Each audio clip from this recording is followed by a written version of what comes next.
Hi and welcome back. It's been a very busy week. A lot of things have happened, but I am not going to go into that because that's political stuff. Opinions. I'm not into that. This is not about that channel. This channel is about what are we going to eat tonight, or what are we going to grow this year. What am I going to go shopping for? This is just a nothing channel. Okay, no politics, no religion, no nothing. And that's what I want it to be. Today we are going to go ahead and do some okra stew, along with baked chicken, and it's going to be like a one pot wonder. And that pot is going to be cast iron. Everything's best in cast iron. It actually helps if you have problems holding the iron in your blood, becoming anemic. It does help with replenishing that into your system. At least that's what the rumor is. I'm pretty sure it's already scientifically proven. That's how I grew up. So let's get started. Now this is going to be tomato based, so we're going to use some crushed tomatoes. I'm also going to add some diced tomatoes to this. We're going to go ahead and add some fat to the pan because we have 3 medium onions chopped,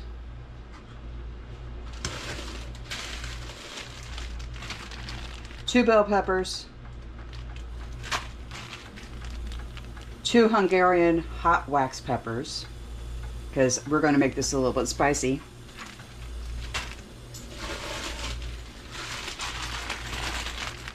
And a lot of frozen okra. This is the okra that I got over at my sister's whenever I was visiting. This is only not even a portion of this. There's 5 more of these bags left after this. Okay, let's add some fat, and we're gonna go ahead and put in the onions with it.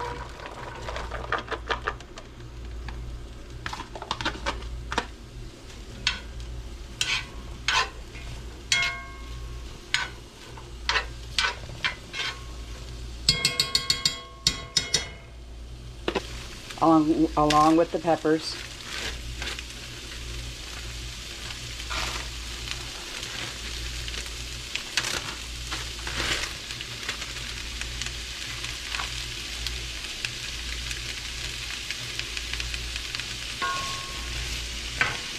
Now we are going to go ahead and let this cook down and become translucent, and that is going to take a moment.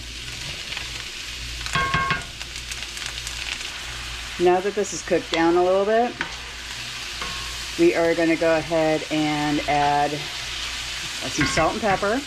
Obviously, we're going to season this. This is going to be about, I want to say, a teaspoon and a half or more to your liking, depending on your taste, because this is the initial salting. We're going to finish with the salt to taste later, because we're adding a lot of tomatoes to this. The tomato is going to, or the salt's going to disappear in the can of tomatoes.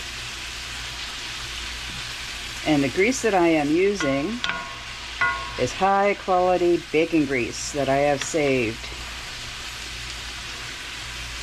And yeah, it's pretty apparent.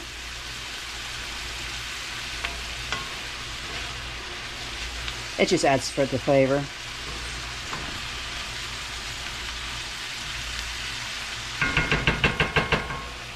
We're going to add 1 tablespoon of cumin.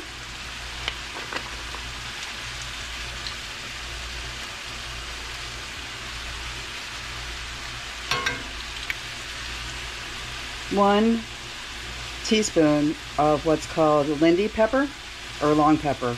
These are, whenever you get these look like little pine cones, little long pine cones. They have a pine coney flavor to it, or smell, aroma to it. It's definitely different. It's not anything like a regular pepper. It's not a hot chili pepper. It's not black pepper. It's its own type of pepper. If you've never tasted this or have ever smelled it or anything else like that, I highly recommend trying to add this to a dish that you may find interesting. We're going to go ahead and add a half a teaspoon of sweet paprika.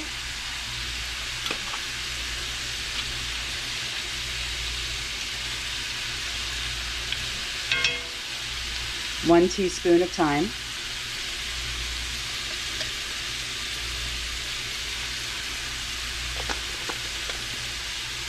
One teaspoon of fennel seeds.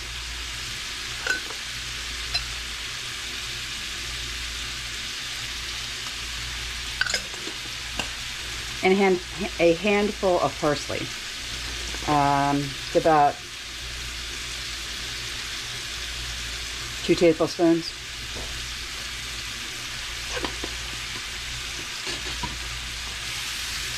And we are going to go ahead and let that fry up a little bit. Wake up the spices.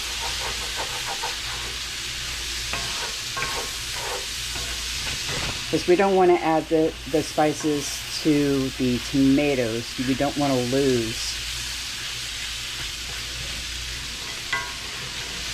that flavor. The spices are going to be a little bit more stronger if you do it this way than adding the tomato sauce and then adding the spices. It's there is a difference.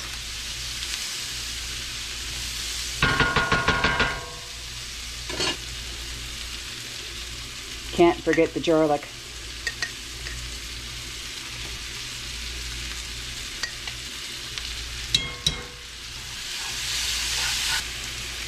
Okay, now I am going to go ahead and add some pepper right here. About a half a teaspoon. And this is black pepper. You can use white pepper if you wish. And then we're going to add the tomato sauce. This is the crushed tomatoes. And then the diced tomatoes.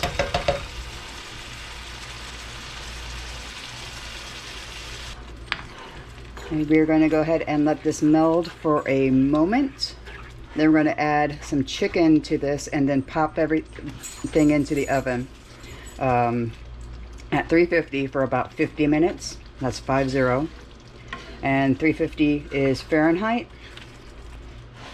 Now if you want to, you can add the salt now or wait till everything cooks with the chicken and then and add salt whenever everything's finished.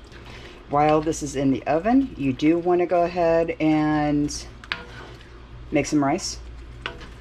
I have some in the freezer, so I am good. All I have to do is thaw that out. Now, some people, you can actually put in some raw eggs and put it in the oven to cook the eggs into the sauce and then serve over toast. Some cultures do it that way. Okra.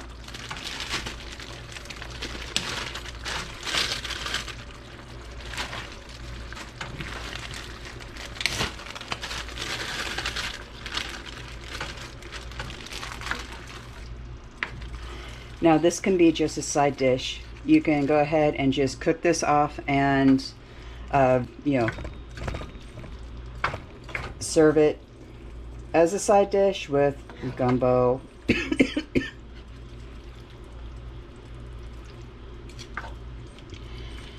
With gumbo or etouffee or you know, pretty much anything that you want. This would go good with steaks. Ham, country ham. There you go. That's a good one.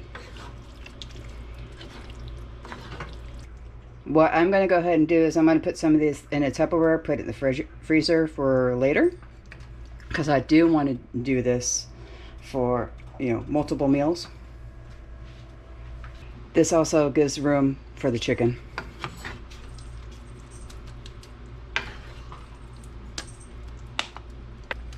Now I'm going to be using chicken thighs because they're cheap. You can use any cut you wish.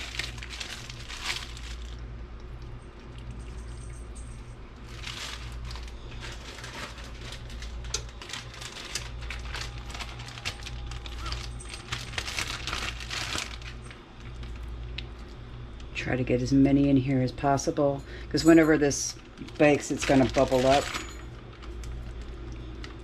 So you don't want to add too much to it and have it overflow.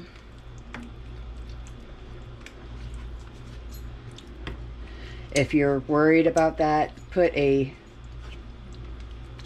like a baking tray underneath the pan, so that way if it does bubble over, it won't get on the bottom of your oven.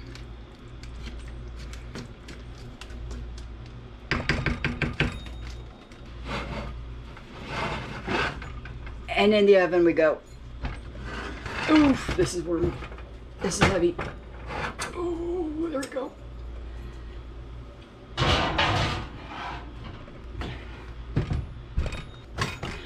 And while that's in the oven, go outside, take a walk. Set your timer for 50 minutes. Come back, check the temperature of the meat. Like I said, this is a simple meal. It's basically canned stuff, frozen stuff, and in the oven. One pot wonder. I like these. I like these a lot. It saves a lot of time. You can do this in crock pot as well, if you wish. It just won't come out quite at the same. All right, so it's been about 50 minutes or so, and we have chicken is done. We're sitting at 170, which is perfect. Let's go ahead and take that out and plate it up. Okay, here we have our rice. Put in the chicken.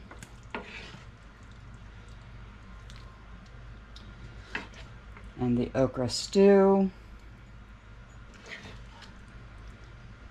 You can add salt to taste.